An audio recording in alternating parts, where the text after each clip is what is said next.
Magia, ciencia y religión. Un libro de Bronislaw Malinowski. El hombre primitivo y su religión.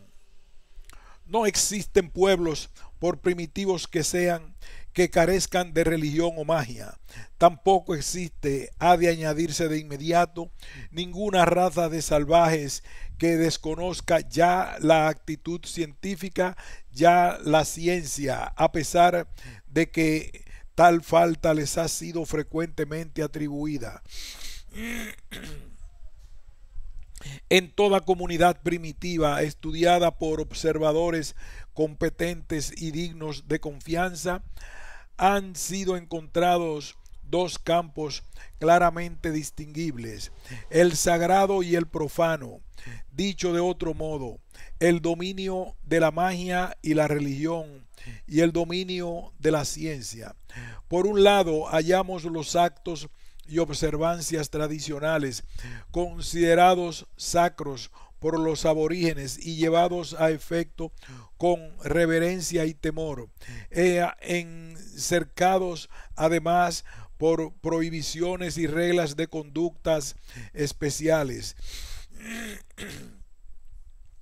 Tales actos y observancias se asocian siempre con creencias en fuerzas sobrenaturales, primordialmente las de la magia, o con ideas sobre seres, espíritus, fantasmas, antepasados muertos o dioses. Por otro lado, un momento de reflexión basta para mostrarnos que no hay arte ni oficio, por primitivo que sea, ni forma organizada de caza, pesca, cultivo o depredación, que haya podido inventarse o mantenerse sin la cuidadosa observación de los procesos naturales y sin una firme creencia en su regularidad, sin el poder de razonar y sin la confianza en el poder de la razón, esto es, sin los rudimentos de lo que es ciencia. El mérito de haber establecido los cimientos de un estudio antropológico de la religión pertenece a Edward B. Taylor. En su conocida teoría mantiene que la esencia de la religión primitiva es el animismo, o sea, la creencia en seres espirituales, y muestra cómo tal creencia se ha originado de una interpretación equivocada pero congruente de sueños, visiones, alucinaciones, estados catalépticos y fenómenos similares. El filósofo teólogo salvaje, al reflexionar sobre tales cosas, dio en distinguir el cuerpo del alma humana. Pues bien, es obvio que el alma continúa viviendo tras la muerte porque se aparece en los sueños, persigue y obsesiona a los vivos en visiones y recuerdos y parece influir en los destinos de los hombres. De tal suerte se originó la creencia en los aparecidos y en los espíritus de los muertos, en la inmortalidad y en el mundo de más allá de la muerte. Ahora bien, el hombre en general y el primitivo en particular tiende a imaginar el mundo externo a su propia imagen, y como los animales, las plantas y los objetos se mueven, actúan, están dotados de una conducta, ayudan al hombre o le son adversos, en el caso que habrán de estar animados por un alma o espíritu. De tal modo el animismo, esto es la filosofía y la religión del hombre primitivo, se ha visto construido sobre la base de observaciones e inferencias equivocadas pero comprensibles en una mente impulida y tosca. La interpretación de la religión primitiva debida a Taylor, a pesar de la importancia que en su día tuvo, se basaba en una serie de datos demasiado angosta y concedía al salvaje un estatus de racionalidad y contemplación demasiado alto. El trabajo que sobre el terreno ha sido llevado a término por recientes especialistas nos muestra el primitivo más interesado en pesca y horticultura, en hechos y festejos de su tribu, que en especulaciones sobre sueños y visiones o en explicaciones de dobles o estados catalépticos, a la vez que revela otros muchos aspectos de la religión primitiva que es imposible encajar en el esquema de Taylor referente al animismo. El enfoque mucho más extenso y profundo de la antropología moderna encuentra su expresión más adecuada en los eruditos e inspirados escritos de Sir James Frazer. En tales obras ha establecido los tres problemas madres que en lo relativo a la religión primitiva son los que ocupan la antropología de hoy: la magia y su relación con la religión y la ciencia,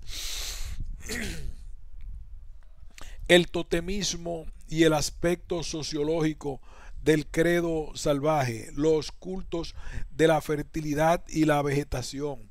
Será mejor que examinemos estos temas por orden.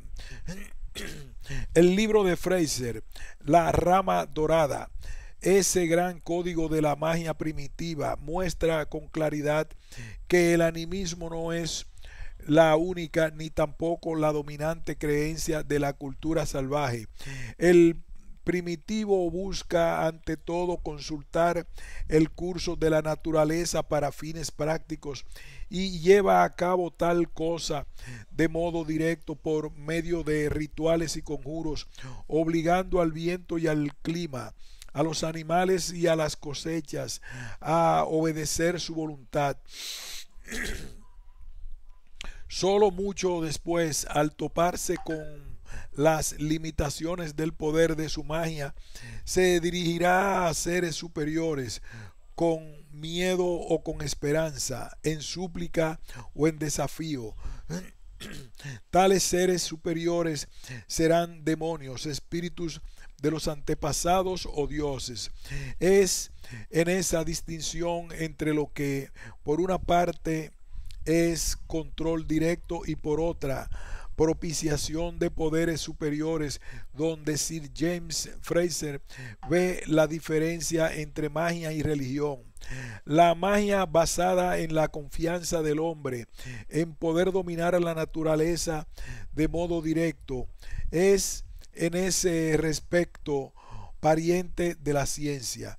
La religión, la confesión de la impotencia humana en ciertas cuestiones, eleva al hombre por encima del nivel de lo mágico y más tarde logra mantener su independencia junto a la ciencia, frente a la cual la magia tiene que sucumbir.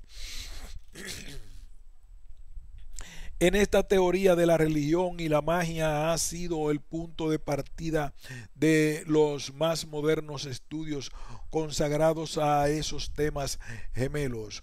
El profesor Proust en Alemania, el doctor Maret en Inglaterra y Hubert y Mauss en Francia han elaborado independientemente ciertos enfoques que en parte son críticas a Frazer y en parte siguen las líneas de su investigación. Estos estudiosos postulan que, a pesar de su similar apariencia, ciencia y magia difieren sin embargo de un modo radical. La ciencia nace de la experiencia, la magia está fabricada por la tradición. La ciencia se guía por la razón y se corrige por la observación. La magia, impermeable a ambas, vive en una atmósfera de misticismo. La ciencia está abierta a todos, es decir, es un bien común de toda la sociedad. La magia es oculta, se enseña por medio de misteriosas iniciaciones y se continúa en una tradición hereditaria o al menos sumamente exclusiva, mientras que la ciencia se basa en la concepción de ciertas fuerzas naturales. El ontanar de la magia es la idea de un poder místico e impersonal en el que creen la mayor parte de los pueblos primitivos. Tal poder, llamado mana por algunos melanesios, Arunquilta por ciertas tribus australianas, Huacán, Orenda, Manitu por algunos indios de América y que en otros lugares carece de nombre, se ha establecido una idea casi universal que se encuentra en cualquier lugar donde florezca la magia. De acuerdo con los estudiosos que acabo de mencionar, podemos encontrar entre los pueblos más primitivos y entre los más bajos salvajes una creencia en una fuerza sobrenatural e impersonal que mueve todas aquellas operaciones que son pertinentes para el salvaje y son causa de todos aquellos sucesos verdaderamente importantes que acaecen en la esfera de lo sacro. De esta suerte, el mana y no el animismo es la esencia de la religión preanimista y a la vez constituye la esencia de la magia que de tal modo resulta radicalmente diferente de la ciencia. La pregunta, empero, de qué será el mana sigue en pie. En efecto, ¿qué es esa fuerza mágica impersonal que en la suposición del salvaje domina todas las formas de su credo? Se trata de una idea fundamental, de una categoría innata de la mente primitiva, o acaso puede explicarse por elementos aún más simples y más primordiales que la psicología humana o de la realidad en la que el primitivo vive. Las contribuciones más originales y más importantes a este problema han sido ofrecidas por el difunto profesor Durkheim y tocan también el otro tema que abrió Sir James Frazer, el del totemismo y los aspectos sociológicos de la religión.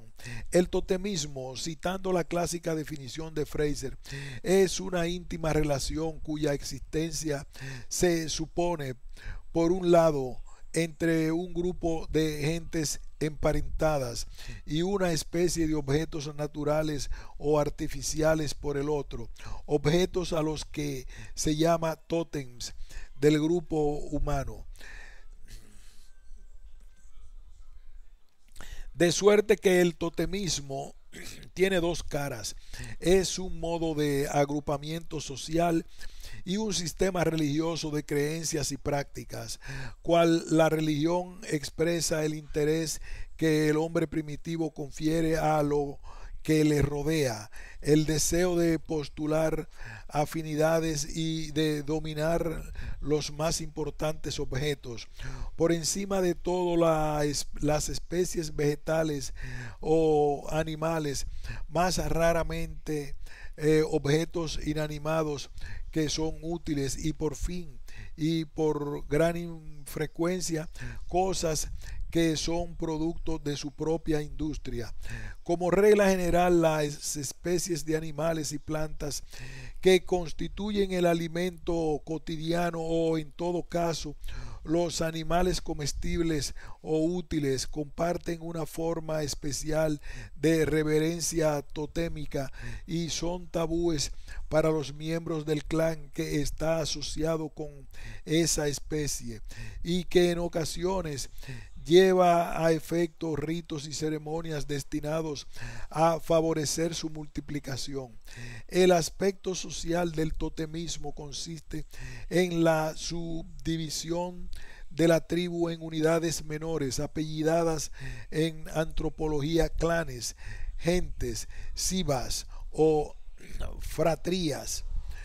En el totemismo vemos por consiguiente no el resultado de las tempranas especulaciones del hombre en torno a misteriosos fenómenos, sino una combinación de ansiedad utilitaria por los más necesarios objetos de sus inmediaciones, con cierta preocupación por aquellos que captan su imaginación y atención, como por ejemplo hermosos pájaros, reptiles y animales peligrosos.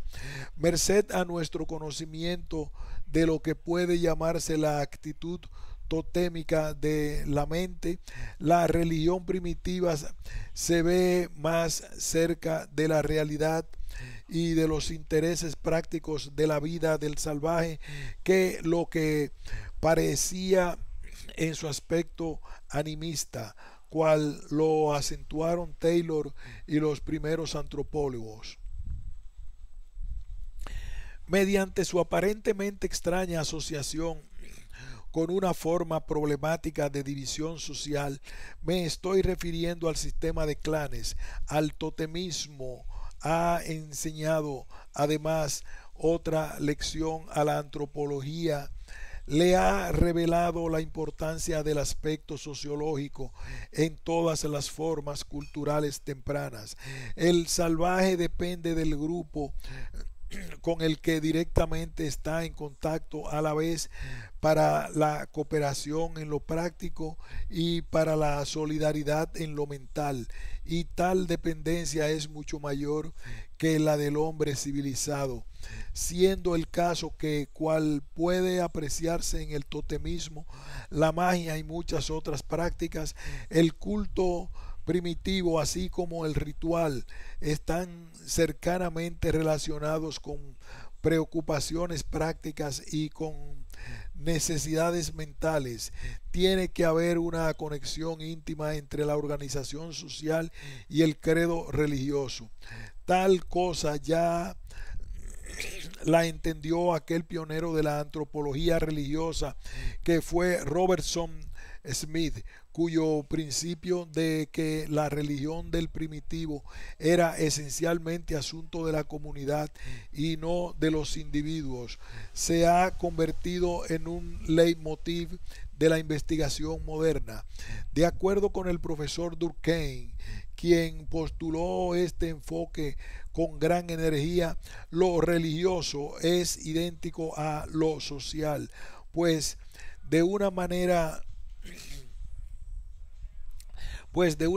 general, la sociedad posee todo lo que se precisa para hacer nacer la sensación de lo divino en las mentes de los hombres, tan solo mediante el poder que sobre ellas detenta. Pues para sus miembros es lo que Dios es para sus adoradores.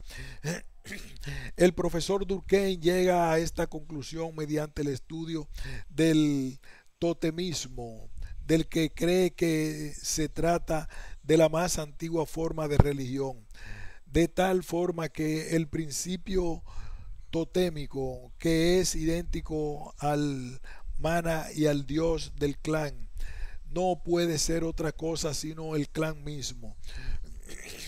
Estas extrañas y en parte oscuras conclusiones serán criticadas más tarde y se mostrará en qué consiste el pedazo de verdad que indudablemente contienen, así como hasta qué punto pueden ser fructíferas. Del hecho, ya han producido su retoño al influir en algunos de los más importantes escritos de antropología combinada con humanidades clásicas, por mencionar tan solo las obras de Jane Harrison y Comfort. El tercer gran tema que Fraser introdujo en la ciencia de la religión es el de los cultos de la vegetación y la fertilidad. En la rama dorada recorremos partiendo del horrendo y misterioso ritual de las divinidades del bosque de Nemi, una asombrosa variedad de cultos mágicos y religiosos ideados por el hombre para estimular y controlar la fertilizadora labor de cielos y tierra, del sol y de la luna, y nos quedamos con la impresión de que la religión primitiva está preñada de las fuerzas mismas de la vida salvaje, de su joven crudeza y hermosura, de poder y exuberancia tan violenta que conducen una y otra vez a actos suicidas de autoinmolación. El estudio de la rama dorada nos muestra que para el hombre primitivo la muerte tiene significado primordialmente como un paso hacia la resurrección, el declinar como un estadio del renacer, la plenitud del otoño y el decaimiento del invierno como prólogos del resurgimiento de la primavera. Inspirados por tales pasajes de la rama dorada, un número de estudiosos han desarrollado a menudo con precisión mayor y análisis más completo que los del propio Fraser lo que podría llamarse el enfoque vitalista de la religión. De esta suerte, Crowley, en su Tree of Life, Van Gennep y sus rites de passage, y Jane Harrison, en varios trabajos, han expuesto evidencias de que la fe y el culto brotan de las crisis de la existencia humana, esto es, de los grandes sucesos de la vida, el nacimiento, la adolescencia, el matrimonio, la muerte. Es hacia tales acontecimientos a donde la religión en gran parte apunta. La atención de las necesidades instintivas, las fuertes experiencias de la emoción conducen de una u otra suerte al culto y al credo. El deseo insatisfecho es el mutuo hontanar del arte y de la religión. Más tarde evaluaremos cuánta verdad existe en esta afirmación un tanto vaga y también cuánta exageración puede medirse en ella. Existen dos importantes contribuciones a la teoría de la religión primitiva que voy a mencionar solo aquí porque de alguna manera han permanecido fuera de la corriente principal del interés antropológico. Tratan estas respectivamente de la primitiva idea de un solo Dios y del lugar que ocupa la moral en la religión primitiva. Es de notar que tales contribuciones no hayan merecido y aún no merezcan atención, pues ¿no son acaso esas dos cuestiones las primeras y principalísimas en la mente de todo aquel que realiza un estudio de la religión, por tosca y rudimentaria que ésta sea? Tal vez la explicación esté en la idea preconcebida de que los orígenes han de ser muy simples y vastos al compararse con las formas desarrolladas, y también en la noción de que el salvaje y primitivo es de verdad salvaje y primitivo. El difunto Andrew Lance indicaba la existencia entre ciertos aborígenes australianos de la creencia de un tribal padre de todas las cosas, y el reverendo Wilhelm Smith adujo gran evidencia probando que Tal creencia es universal en todos los pueblos de las más simples culturas y que no ha de despreciarse como un fragmento mitológico carente de importancia, ni menos aún como un eco de la enseñanza misionera. De acuerdo con Smith, ello parece con mucha mayor probabilidad un indicio de una forma pura y simple de temprano monoteísmo. El problema de la moral como una primera función religiosa fue también dejado a un lado hasta que recibiera tratamiento exhaustivo no solo en las obras de Smith, sino también en dos trabajos de importancia extraordinaria: Original Development of Moral Ideas del profesor E. Westermarck y Morals in Evolution del profesor L. T. Hobhouse. No es tarea fácil el resumir de forma concisa la dirección de los estudios antropológicos relativos a nuestro tema. El conjunto, podemos decir que el curso seguido ha ido hacia un enfoque cada vez más elástico y comprensivo de la religión. Todavía Taylor hubo de refutar el embuste de que existen pueblos primitivos que carecen de religión. En nuestros días estamos un poco perplejos ante el descubrimiento de que en el salvaje todo es religión, de que vive perpetuamente en un mundo de mística y ritualismo. Si la religión significa lo mismo que vida y además y por añadidura que muerte, si brota de todo culto colectivo y de todas las crisis de la existencia individual, si comprende toda la teoría del salvaje y cubre todas sus preocupaciones prácticas, estamos obligados a preguntar, no sin cierta consternación, ¿qué es pues lo que queda afuera? ¿Cuál es el mundo de lo profano en la vida del primitivo?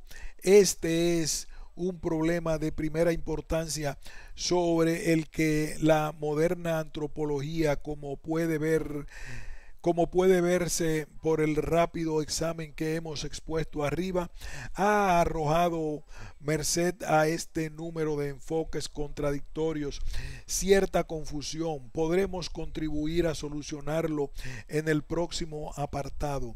La religión del primitivo, según sale de las manos de la moderna antropología, ha ido asimilando toda suerte de cosas heterogéneas, confinada en un principio al animismo, en las solemnes figuras de espíritus ancestrales, aparecidos y almas, además de algunos fetiches. Fue admitiendo gradualmente el delgado, fluido y omnipresente mana. A continuación, cual el arca de Noé se enriqueció en la cargazón del totemismo y de sus animales, y no por parejas, sino por manadas y especies, además de plantas, objetos e incluso artículos manufacturados. Vinieron después las actividades y preocupaciones humanas y el fantasma descomunal del alma colectiva y de la sociedad divinizada. ¿Puede tal mezcolanza de cosas y principios conformarse según un orden o sistema? La tercera parte de este ensayo se refiere a la cuestión: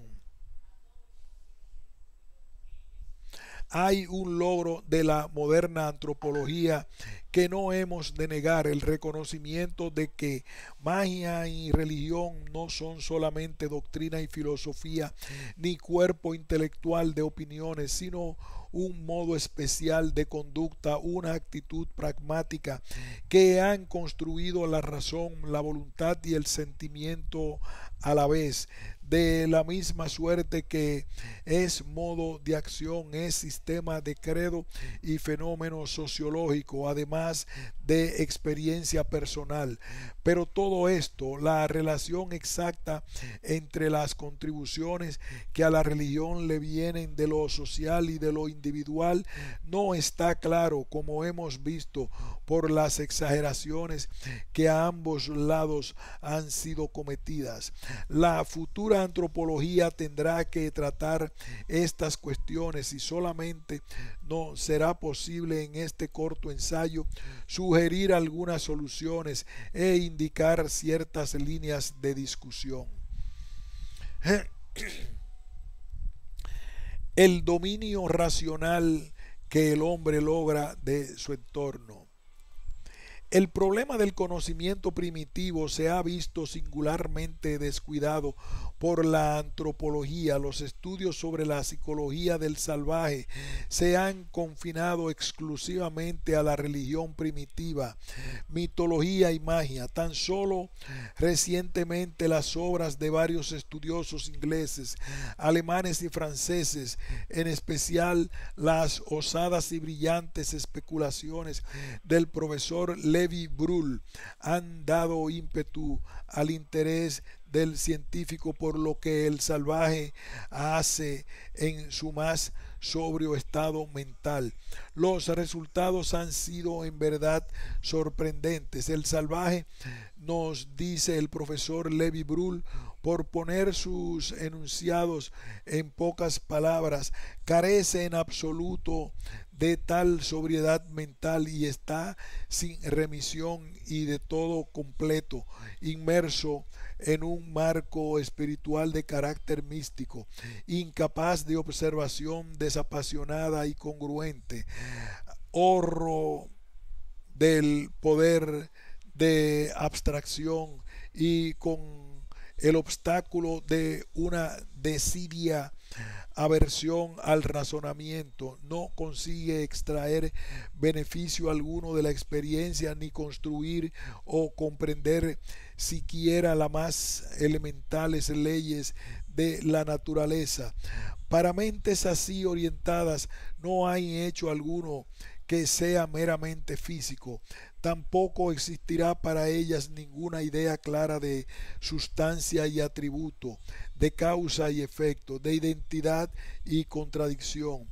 Su mentalidad es la de una confusa superstición prelógica, hecha a base de participaciones místicas y de exclusiones. He resumido aquí un cuerpo de opinión del que el brillante sociólogo francés es el más decidido y competente portavoz, pero que está respaldado por muchos antropólogos y filósofos de renombre. Existen, sin embargo, voces que disienten. Cuando un estudioso y antropólogo de la categoría del profesor J. L. Myers intitula un artículo de Notes and Curious con las palabras ciencia natural, y cuando en él leemos que el conocimiento del salvaje basado en la observación es definido y correcto, tenemos que hacer una pausa antes de aceptar como un dogma la irracionalidad del hombre primitivo. Otro autor de gran competencia, el doctor A.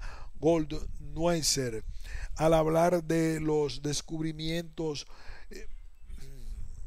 invenciones y progresos del primitivo que con dificultad podrían atribuirse a una mente preempírica y prelógica, afirma que no sería prudente atribuir a la mecánica primitiva únicamente un papel pasivo en el origen de las invenciones. Muchos pensamientos felices han de haber cruzado la mente del salvaje, y éste no ha de haber sido indiferente a la emoción que nace de una idea de acción realmente efectiva. Aquí contemplamos pues al salvaje dotado de una actitud mental del todo afín a la de un moderno hombre de ciencia. Para salvar la enorme distancia entre las dos opiniones extremas al uso, un propósito de la razón del hombre primitivo, será mejor que dividamos el hombre en dos cuestiones. La primera: ¿posee el salvaje una actitud mental que sea racional y detenta un dominio también racional sobre su entorno, o cual mantienen Levi Brul y su escuela es completamente místico? La respuesta será que toda comunidad primitiva está en posesión de una considerable cuantía de saber basado en la experiencia y conformado por la razón. A continuación viene nuestro segundo problema. ¿Puede considerarse a este conocimiento primitivo como una forma rudimentaria de ciencia, o por el contrario es totalmente distinto, tratándose de una tosca empiría, de un corpus de habilidades prácticas y técnicas, reglas rutinarias y de oficio que carecen de valor teórico alguno?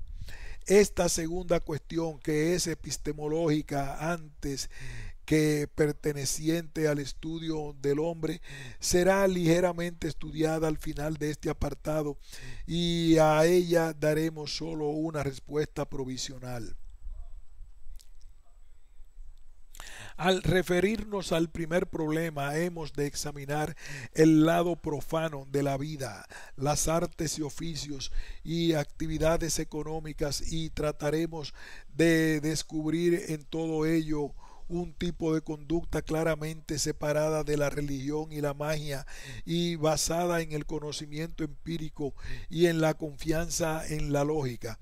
Trataremos de hallar si las líneas de tal conducta vienen definidas por reglas tradicionales, son conocidas, tal vez incluso discutidas en algunas ocasiones y probadas.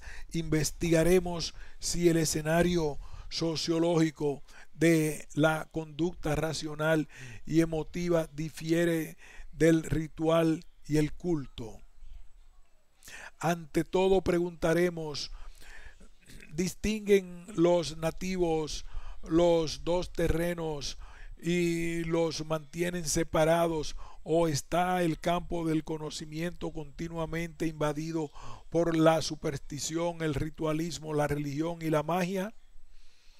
Siendo el caso que el asunto sobre el que estamos disertando, la falta de observaciones pertinentes y dignas de confianza, es aterradora, me veré obligado a hacer uso a gran escala del material que, en su mayor parte inédito, yo mismo compilé durante varios años de práctica sobre el terreno con las tribus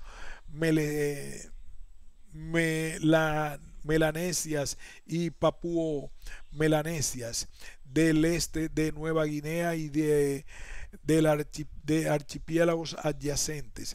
Sin embargo, como los melanesios tienen la reputación de ser particularmente dados a la magia, esto nos proporcionará una prueba concluyente de la existencia de conocimientos racional y empírico en salvajes que viven en la edad de piedra pulimentada con el tiempo presente. Estos nativos, y me refiero principalmente a los melanesios que habitan los atolones coralinos del noroeste de la isla principal, esto es el archipiélago de Chateaubriand y los grupos adyacentes, son expertos pescadores, industriosos comerciantes y fabricantes de manufacturas, pero la horticultura es el principal soporte de su subsistencia. Con los instrumentos más rudimentarios, una pequeña hacha y una vara de excavar terminada en punta, son capaces de conseguir cosechas que resultan suficientes para mantener una densa población e incluso almacenar un sobrante que hoy se exporta para alimentar a los braceros de las plantaciones, pero que antaño dejaban pudrir sin ser consumido. El éxito de su agricultura depende, aparte de las excelentes condiciones naturales de las que gozan, de su extenso saber sobre todas las clases de suelo, las diversas plantas cultivadas, la mutua adaptación de esos dos factores y por último, pero no en menor medida, de su conocimiento de la importancia de un trabajo adecuado y serio. Han de seleccionar el suelo y las semillas, han de fijar con prioridad el tiempo de desmonte y desbrozamiento del matorral de plantación y escarda y de poner en espaldar las viñas del ñame.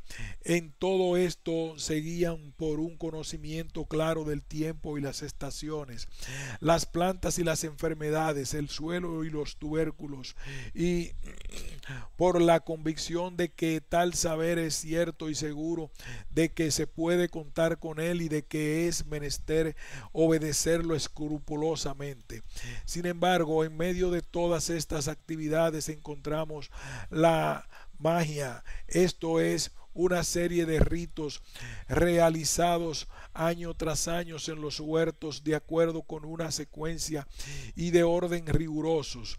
Como la dirección del trabajo hortícola está en las manos del brujo y como el trabajo ritual y práctico están asociados íntimamente a un observador superficial sobre suponer de la conducta mística y racional, se ha mezclado y que ni los nativos distinguen sus efectos, ni estos resultan ya discernibles en un análisis científico. ¿Ocurre así de verdad? Indudablemente la magia está considerada por los aborígenes como algo absolutamente indispensable para el bienestar de sus huertos. Nadie podría decir qué sucede sin ella, pues a pesar de unos 30 años de gobierno europeo e influencia misionera y a pesar de más de un siglo de relaciones comerciales con los blancos, ningún huerto ha sido plantado sin tal ritual. Pero es cierto que varias formas de desastres, cual una enfermedad en las plantas o tal vez lluvias o sequías extemporáneas, cerdos salvajes y langostas podrían destruir el jardín de que la magia no hubiera santificado. ¿Significa esto, sin embargo, que los aborígenes atribuyen todo buen resultado a la magia? Por supuesto que no. Si sugiriésemos a un nativo que al plantar un huerto atendiera ante todo a la magia y a descuidarse las labores, se sonreiría de nuestra simplicidad. Él sabe también como nosotros que existen condiciones y causas naturales y gracias a sus observaciones conoce también que es capaz de controlar tales fuerzas naturales por medio de esfuerzo físico y mental. Su conocimiento es limitado sin duda, pero en tanto existe es resoluta y abiertamente antimístico. Si las bayas se quiebran, si las semillas se destroza o se seca o se la lleva el agua, el nativo echará mano no a la magia, sino a su trabajo guiado por el conocimiento y la razón. Por otro lado, su experiencia también le ha enseñado que a pesar de toda su previsión y allende todos los esfuerzos existentes, situaciones y fuerzas que un año prodigan inesperados e inauditos beneficios de fertilidad, hacen que todo resulte perfectamente, que sol y lluvia aparezcan en los momentos en los que son menesteres, que los insectos nocivos permanezcan lejos y que la cosecha rinda un superabundante fruto, y otro año esas mismas circunstancias traen mala suerte y adversa fortuna, persiguiéndole del principio a fin y dando al traste con sus más arduos esfuerzos y su mejor fundado saber. Es para controlar tales influencias para lo que empleará la magia. Punto y aparte. Continuaremos a partir de la página 7.